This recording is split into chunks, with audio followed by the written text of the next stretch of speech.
G'day mates, welcome back to my YouTube channel. In today's video, I'm going to be covering a huge topic, one of the biggest in Fortnite, the World Cup. Do I think there'll be a World Cup 2022? And do I think there should be a World Cup 2022? Because we always take for granted, a lot of people ask me, Aussie, is there going to be World Cup next year? Or when's the next World Cup? Not is there going to be another one? A lot of people just assume the World Cup was this massive success and Epic's just waiting for, COVID to get under control and the world to go back to normal and then we'll get another one. When in reality, I actually think Epic won't be doing another World Cup. And in today's video, I want to talk about why that is. I talked about this in a video a few months ago, but I wanted to remind you guys, in case you've forgotten, we are guaranteed to not get a Fortnite World Cup or any Fortnite LAN event for that matter until at least Q2 of next year. Iowa Esports tried to run their own Fortnite LAN event, and Fortnite actually reached out to them, which legally they have the right to do, and said you are not able to run a LAN event with Fortnite as the game until at least Q2 of 2022 due to concerns of COVID and obviously the global pandemic. Now, I wanted to remind you guys of that because that is why a lot of people assumed we haven't got a Fortnite World Cup yet, but we will be getting one in the future. But it opens that question, was Fortnite World Cup worth it? Now, it's an interesting one. I need to start off by saying I would absolutely love a World Cup to come back. I wasn't even really streaming last World Cup. I was doing like pub squad fills with friends and viewers, and I wasn't really in the competitive scene at all. I got into the competitive scene pretty much right after World Cup. Season X and then pretty much Chapter 2 is when I really started doing viewing parties and getting into the role that I am now. So I missed all the hype. I missed all the fun. For me, career-wise, a World Cup would be fantastic. I do viewing parties and I make content on competitive Fortnite.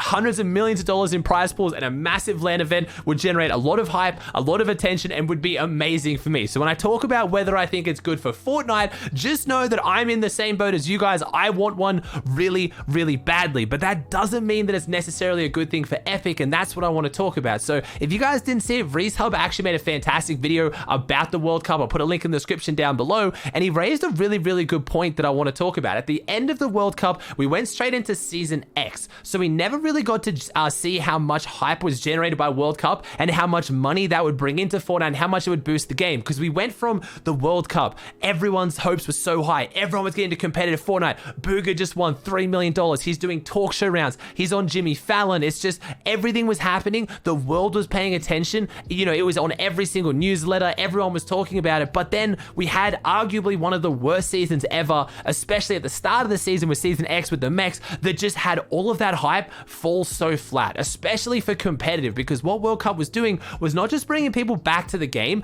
A lot of casuals who watched that got to sometimes experience competitive for the first time. Yes, the broadcasts were doing really popular during the skirmish days and during all of that, and people watching the streamers like, Mongrel was getting crazy viewers, Clicks was getting crazy viewers, but there was a lot of casuals who played the game who just didn't understand competitive or just didn't care about it. But after the World Cup, they got to see how exciting it could be, and they were ready to grind the game and maybe go from playing pubs to playing in tournaments to playing in scrims and going down that competitive route that a lot of you guys have as well. But Season X just squashed that, because not only was it a bad season to play in, it was arguably the worst ever for competitive. I mean, all you got to do, I'll just show you this clip that sums it up perfectly. Karos with the Mech tarping in. I mean, I love this clip. This sums it up. On there, you're fine. Really laggy? Watch out on your side. Yeah, watch your side. Yeah, yeah. Getting Mech! The Mech's tarping in! He's tarping it in! Oh my god, you're stuck, Keep getting placement, Dude, no! The Mech is tarping in! The Mech is on high ground! Bro, what are we playing? The Mech is on high ground. Yeah, that's hilarious to look back at now. And again, I can show you so many clips of just Courage JD, Tim the Tapman, everyone just playing even pubs and just hating the Mechs. But it was ruining competitive more than anything, because that could happen. So a lot of that hype that was generated just fell so flat. So a lot of what I'm going to talk about is a lot of guessing, and we don't really know, because if we went from a season like that into another incredibly hyped season, like I'm thinking like Chapter 2, Season 2, 3, 4, things could have been totally different, and the game could be in a totally different state state than what it is now. But the reality is Fortnite World Cup was not cheap. And I know a lot of other competitive esports are running LAN events right now. You guys are going to say, oh, but Valorant ran, you know, the Icelandic major as well. We have Valorant tournaments coming up. Even Apex is talking about running their ALGS on LANs. Yes, LANs are coming back, and Apex Legends being the closest to Fortnite. But a lot of the esports that are talking about bringing LAN events back, they're doing them with heavy COVID restrictions, with mandatory vaccination, but they're usually smaller esports. You're getting 5 to 10 players in a room, you know, with a couple of observers, some people to just monitor the games, and that's it. It's not getting 100 players into a room from potentially, you know, 50 to 100 different countries, getting them all together, their families, getting all the people there, the tech support. Just Fortnite World Cup was so much bigger than other LAN events, and it's so much harder to run, and therefore so much more expensive. There was their massive prize pool, over $100 million in prizes. 100 million. Have you seen how much FNCS gets now? 3 million. 3 million compared to 100 million. Do you really think that Fortnite World Cup actually generated $100 million worth of revenue or worth of attention? Or even if it did, why would Fortnite pay $100 million just in prizes, let alone all the other organization which an FNCS or online tournament doesn't need to get what I imagine is going to be not a similar result. It's definitely going to get more hype than an FNCS, but is it going to get that much more hype? An FNCS, $3 million, a broadcast team, because they do one broadcast for it. That's it. That's all it costs. Yes, maybe staff members to make sure the tournament's running properly. I get that. But compare that to a Fortnite World Cup LAN event.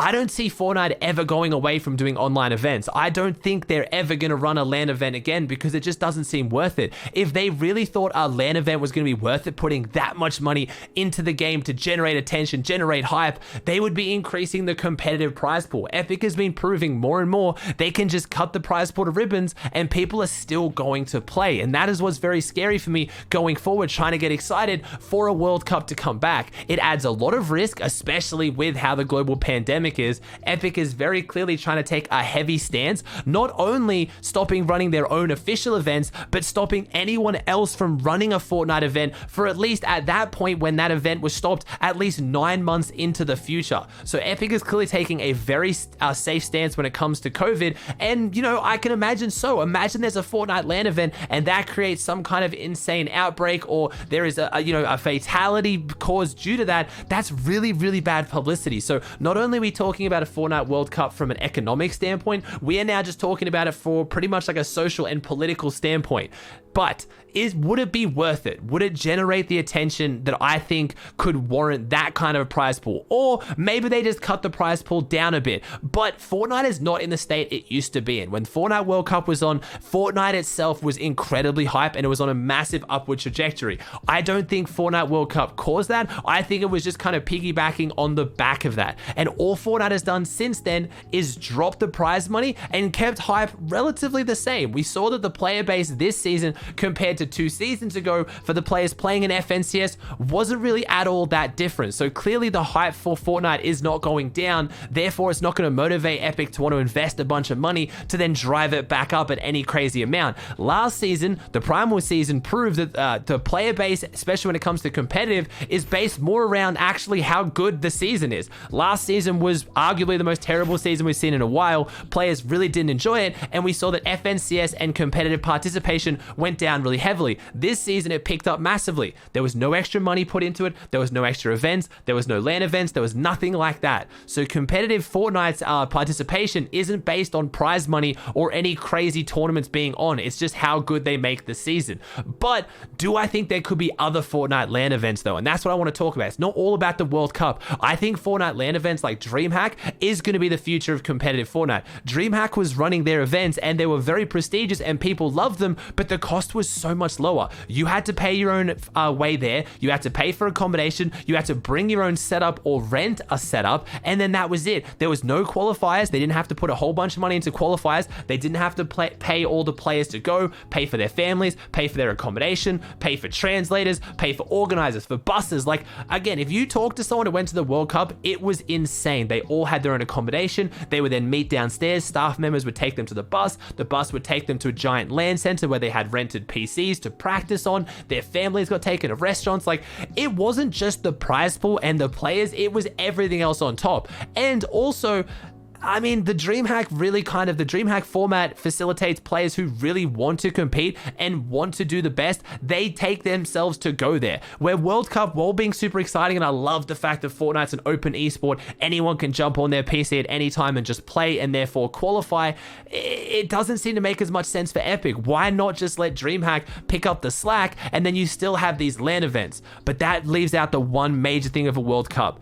Players from different regions versing each other. And that's what a lot of us miss. Yeah, a lot of the international guys, again, Mr. Savage won Anaheim. We had an EU player win the NA LAN event. We don't get to see everyone brought from around the world to see them go toe-to-toe and see them compete against each other to crown who are the best. And I'm going to be sad to not see that happen, but I just truly don't think Epic cares that much about that. I think that's more of a community-driven thing.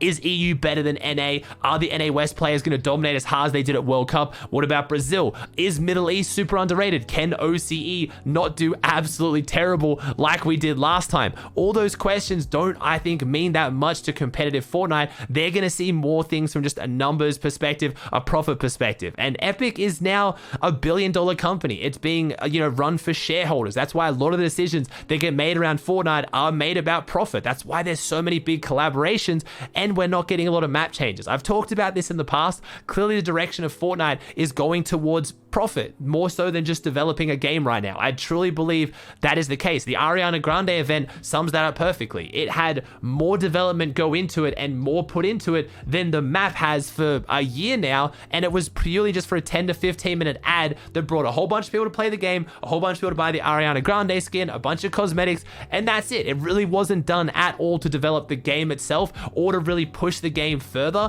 and to satisfy the player base. If anything, I would argue events like that are catered towards people who don't play the game to jump on it to experience an ad, because a lot of them didn't log on and play afterwards. They bought the skin, they went to the event, that's it. That was not catering towards even the player base, let alone the competitive player base on top of that.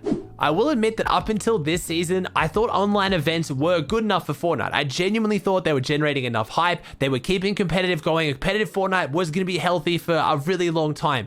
But this season did scare me a little bit because, like I've already talked about, it was a good competitive season. I think there was some issues with the map, but overall, the hype generated by this season felt really low. And if you're checking numbers at the moment, just stream numbers, just YouTube video numbers, just in general, I think the hype for competitive Fortnite is starting to go down. The player base seems to still be there. Like I said, the player base right now compared to 2 seasons ago is roughly the same for competing in FNCS, but I don't know, it just seems like there's just not as much excitement around competitive Fortnite, and potentially a massive LAN event like a regional LAN event or a World Cup would boost that back up. And maybe that's where the value comes from. Maybe it's not just, skin sales or just how many people are playing for like the season after a World Cup, but just into the future. How many people are still playing competitive Fortnite right now, hoping that a LAN event comes back, or how many of them would come back and take the game seriously and continue to into the future?